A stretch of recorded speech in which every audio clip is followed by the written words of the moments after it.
Hallelujah. Praise the Lord. My name is Pastor Francis Kanu, and I'm here to share with you the word of life, the word of hope, the word of power, the word that is able to set you free. Praise the Lord. Let us pray. Father, we thank you for your presence. We thank you for your power. We thank you because your word can never fail. Father, I ask, oh God, that you will minister to us, minister life to our destiny. Minister life to our bodies. Let there be healing, there be transformation of life in the name of Jesus. I counsel every plan of the devil over the life of your people right now in the name of Jesus. I reverse evil decrees over their lives in the name of Jesus. Thank you, Holy Spirit. In Jesus' name I pray. Amen. The topic is restoration possible? Is restoration possible? And I know the answer is yes, yes, yes. And the text is from Ezekiel chapter 37. Ezekiel chapter 37 verse 1. This is a pictorial story, a graphic story painted by the prophet. The Bible says in verse 1, the hand of the Lord was upon me, and he brought me out of the spirit of the Lord and set me down the midst of the valley, and it was full of bones. And he caused me to pass round about them, and behold, they were very many in the open valley and plain, and behold, they were very dry. Let me continue with King James, verse 3. And he said unto me, Son of man, can these bones live? And I answered, O Lord God, thou knowest. He says in verse 4 again, he said unto me, prophesy upon these bones, and say unto them, O you dry bones, hear the word of the Lord. Amplified says in verse 5, thus says the Lord God to these bones, behold, I will cause breath and the spirit to enter you, and ye shall live. And I will lay sinews upon you, and bring flesh upon you, and cover you with skin, and I will put breath and spirit in you, and you and your bones shall live. And you shall know, understand, and realize that I am the Lord, the sovereign ruler, who calls forth loyalty and obedient service. So I prophesied as I was commanded, and lo, as I prophesied, there was a thundering noise, and behold, a shaking and trembling and a rattling, and the bones came together, bones to its bones. And I looked, and behold, there were sinews upon the bones, and flesh came upon them, and skin covered them over, but there was no breath in them. Verse 9 says, then said he to me, prophesy to the breath and spirit, Son of man, and say to the breath and spirit, thus says the Lord God, come from the four winds, O breath and spirit, and breathe upon this slain, that they may live. So I prophesied as he commanded me, and the breath and spirit came into the bones, and they lived and stood up upon their feet, an exceeding great host. Then he said to me, Son of man, these bones are the whole house of Israel. Behold, they say, our bones are dried up, and our hope is lost. We are completely cut off. Therefore prophesy and say to them, thus says the Lord God, behold, I will open your graves and cause you to come up out of your graves, O my people, and I will bring you back home to the land of Israel. 13. And you shall know that I am the Lord, your sovereign ruler, when I have opened your graves and caused you to come up out of your graves, O my people. 14 and the last. And I shall put my spirit in you, and you shall live, and I shall place you in your own land. Then you shall know, understand, and realize that I, the Lord, has spoken it and perform it, says the Lord. Hallelujah. May the Lord bless the reading of his word in the name of Jesus. I want to go straight to business because there's no time.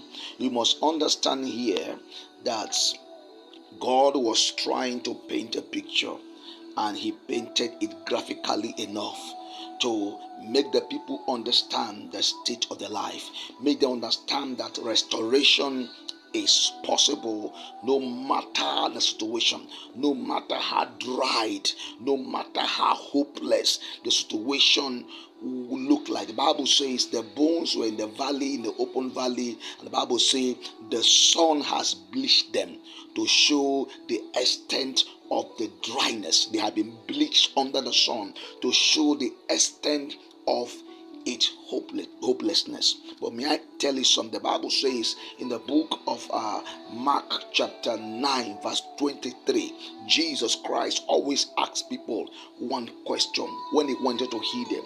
He always says, if thou can believe, all things are possible.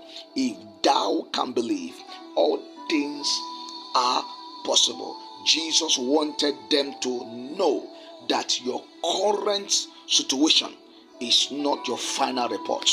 Yes, your current situation is not your final report. What you are going through now is not your final report.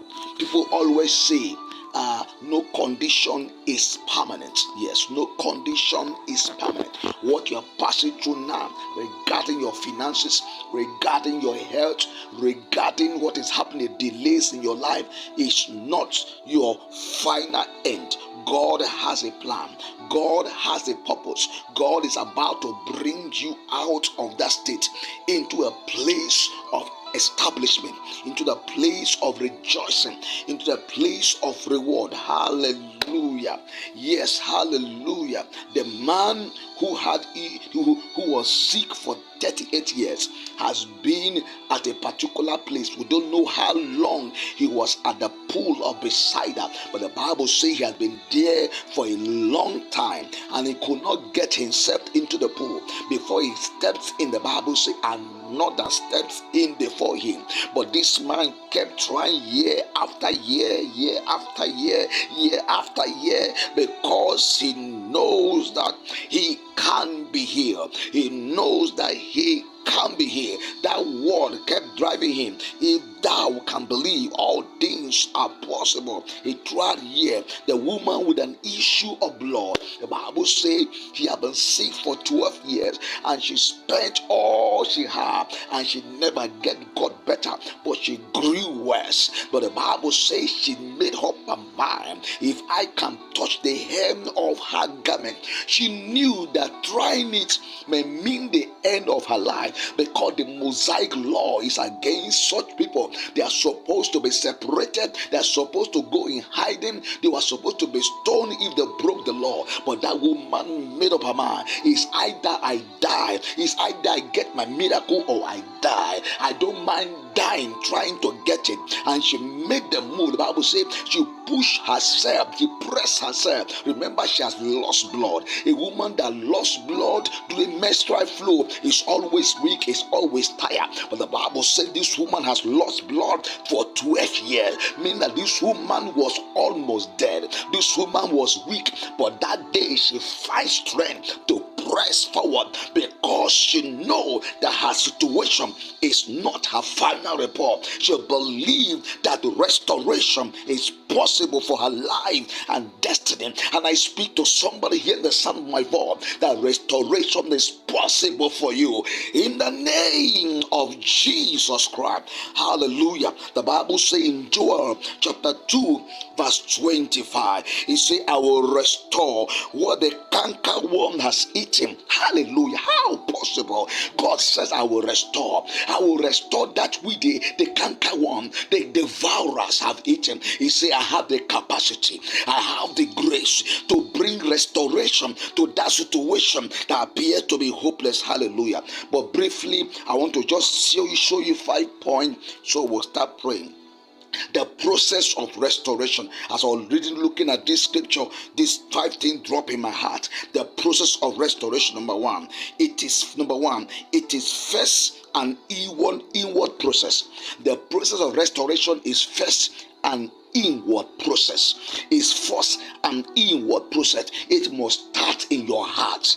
It must start in your heart. Restoration must start in your heart. that. You must see yourself being restored. You must see yourself carrying your miracle. You must see yourself being that person. The woman said, if I can touch, the woman knew in her heart she had seen her miracle. He said, if I touch the hem, I will be healed. Number 2, increase your faith. If you must be restored, you must increase your faith. Stay around people that will increase your faith. Listen to the word that will increase your faith. Play music that will increase your faith. Don't listen to situations that will depress your faith. Don't listen to people that will drag down your faith. Do anything that will increase your chance of growing your faith for that situation. The Bible says in verse number 3, where we read in the book of Ezekiel chapter 37, the Bible says there in 3, say, and he said to me, son of man, can these bones live? And I answered diplomatically, oh Lord, you know. Ezekiel is a prophet. He understands spiritual things. He could not say it himself because his situation, it was a hopeless one indeed. But he had to answer tactically and diplomatically. He said, you, oh God, you know. Oh, increase your faith. Believe that you can be healed. Number three, note, every problem has an ear. So therefore, address it by the word of the Lord. Every problem has an ear. In verse 4, he said, again he said to me, prophesy to the bones and say to them, O you dry bones, hear the word of the Lord. Address that problem. Address that situation. Address that infirmity. Address that affliction. Address that power that is working against your child, working against your family, working against your destiny, working against your career, working against your health. Address it. Every problem has an ear. Address it by the word of the Lord, not by your own mouth, by your own word. Address it by what God's word said, because only God's word can bring a transformation. Number 4, if you speak and you don't like the outcome, please don't celebrate yet. Speak again. The Bible says in verse 9, it says, then said he to me, prophesy to the breath and the spirit, son of man, and say to the breath and the spirit, thus says the Lord God, come from the 4 winds, O breath and spirit, and breathe upon this slain, that they may live. When Ezekiel prophesied, the Bible said they were lifeless. Bones came to bones, but yet they were lifeless. There was no breath in them. When you speak the word of God concerning your situation, and what you see is not what you are expecting, brother, sister, prophesy again, pray again, speak again. There is no time to waste. In the realm of the spirit, time is a currency. Don't waste time complaining. Don't waste time celebrating. Begin to speak again until you get what you want. Do not slow down. Final number 5. Be determined to see your restoration. Be determined to see your restoration. The Bible says in verse 12, therefore prophesy and say to them, thus says the Lord God, behold, I will open your grave and cause you to come up out of your grave. Oh my people, I like that word. We say, oh my people, God is so determined to solve your problem. God is so determined to bring you into your place of rest, into your place of ease. So be determined to see your restoration. Oh people of God, don't slow down.